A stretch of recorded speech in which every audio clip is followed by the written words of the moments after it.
श्री कृष्ण जी कहते हैं, कठिन समय में समझदार व्यक्ति रास्ते खोजते हैं और कायर व्यक्ति बहाने।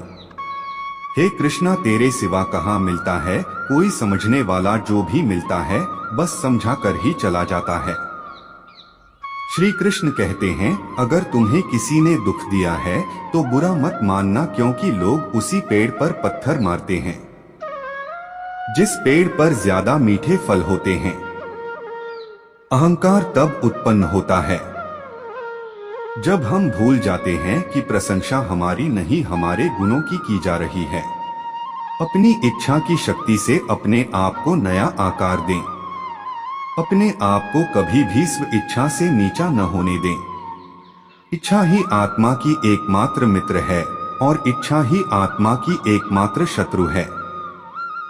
जिन्होंने खुद को जीत लिया है उनके लिए इच्छा एक मित्र है, लेकिन यह उन लोगों का दुश्मन है जिन्होंने अपने भीतर आत्मा को नहीं पाया है। सर्वोच्च वास्तविकता उन लोगों की चेतना में प्रकट होती है जिन्होंने खुद को जीत लिया है। शांत मन में ध्यान की गहराइयों में आत्मा स्वयं को प्रकट करती है। स्वयं के माध्यम से स्वयं को देखकर एक आकांक्षी पूर्णता के आनंद और शांति को जानता है। कोई भी जो अच्छा काम करता है उसका कभी भी बुरा अंत नहीं होगा, न तो यहाँ और न ही आने वाले युग में। गंभीर तपस्या और ज्ञान मार्ग से ध्यान श्रेष्ठ है। मुझ पर अपना मन लगाकर योग के अभ्यास से स्वयं को अनुशासित करो। मैं उन लोगों के लिए हमेशा मौजूद हूँ जिन्होंने मुझे हर प्राणी में महसूस किया है। व्यक्ति जो चाहे बन सकता है यदि वह विश्वास के साथ इच्छित वस्तु पर लगातार चिंतन करे। मन बहुत चंचल है जो इंसान के दिल में उथल पुथल कर देता है। जैसे वे मेरे पास आते हैं वैसे ही मैं उन्हें ग्रहण करता हूँ। सभी पथ पार्थ मानव को मेरी ओर ले आते हैं। इंद्रियों से मिलने वाला सुख पहले तो अमृत जैसा लगता है, लेकिन अंत में यह विष के समान कड़वा होता है। जब ध्यान में महारत हासिल हो जाती है तो मन हवा रहित स्थान में दीपक की लौ की तरह अडिग रहता है। हे अर्जुन, तीनों लोकों में मेरे पाने के लिए कुछ भी नहीं है और न ही कुछ ऐसा है जो मेरे पास नहीं है। मैं अभिनय करना जारी रखता हूँ, लेकिन मैं अपनी किसी जरूरत से प्रेरित नहीं हूँ। ज्ञान की भेंट किसी भी भौतिक भेंट से बेहतर है, क्योंकि सब कामों का लक्ष्य आत्मिक बुद्धि है।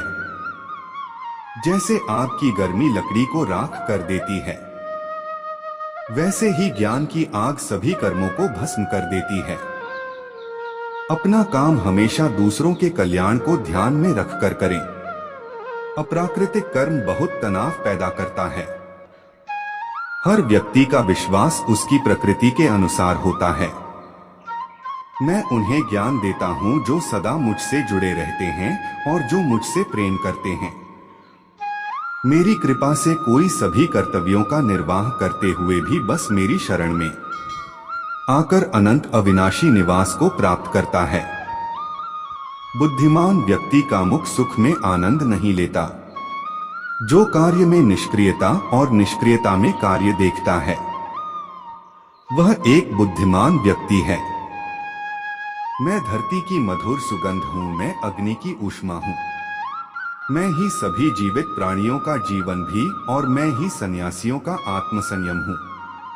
तुम उसके लिए शोक करते हो जो शोक करने के योग्य नहीं है, और फिर भी ज्ञान की बातें करते हो। बुद्धिमान व्यक्ति ना जीवित और ना ही मृत व्यक्ति के लिए शोक करते हैं।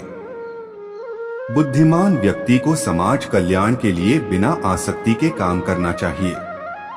कर्म मुझे बांधता नहीं, क्योंकि मुझे कर्म के प्रतिफल की कोई इच्छा नहीं। यह सच बात है कि इंसान कुछ सीखता है, लेकिन इसका मतलब यह नहीं है कि वह जीवन भर भूल जाता है और कहता है कि हम सीखते हैं। पूरा वीडियो देखने के लिए दिल की गहराई से शुक्रिया, धन्यवाद।